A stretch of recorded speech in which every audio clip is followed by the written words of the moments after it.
that it is possible to imagine capital for good, civic-minded, responsible business models and investments that work in partnership with governments, with the private sector, with the nonprofit sector to address some of our most urgent challenges.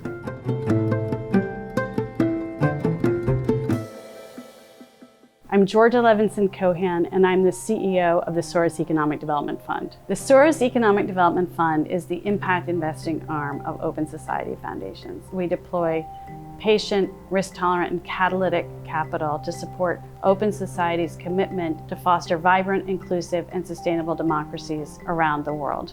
There are any number of reasons at this moment in time why impact investment and catalytic capital are valuable and relevant. The deep economic insecurity we see worldwide is inextricably linked to the political polarization and challenges we see to democracy.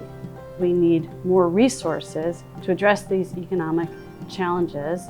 Philanthropy in the US in recent years was $600 billion, and the capital markets represented $128 trillion in investment, so orders of magnitude different than grants.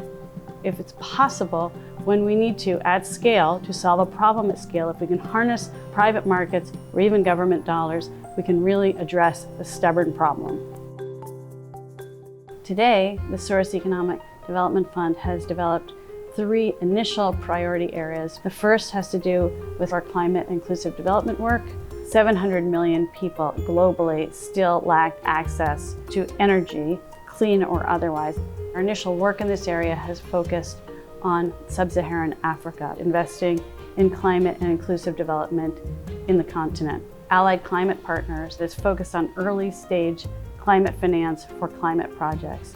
Acumen Hardest to Reach Fund is scaling and financing off-grid solar in 16 of Africa's poorest countries. We're now working in Brazil and elsewhere. The first investment was in the Amazon Biodiversity Fund, invested into companies whose agriculture and non-timber products and services and workforces rely on keeping the forest standing rather than cutting them down. The second is about independent media. SEDF has invested in the Media Development Investment Fund. We invested in the National Trust for Local News that in turn operates 65 newspapers in media deserts across 3 states. And we are working with other media philanthropies to get at the problem of disappearance of local and investigative newspapers as a critical public good.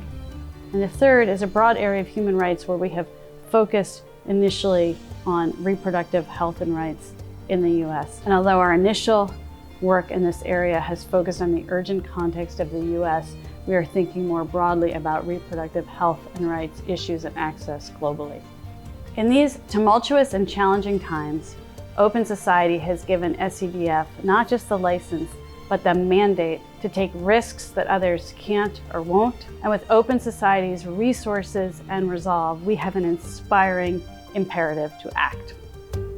I grew up in New York City in the 1970s and early 80s at a very different time. The city had deep economic and fiscal challenges, significant disinvestment, and yet it was also magical. New York's vibrancy and its dynamism have always derived from its diversity and difference. That's why people have always come here to seek a better life for themselves and their families. The portal to the American dream. That we have fallen short on that ideal often and for many doesn't mean that it doesn't remain our North Star and something we strive for in New York City and around the world.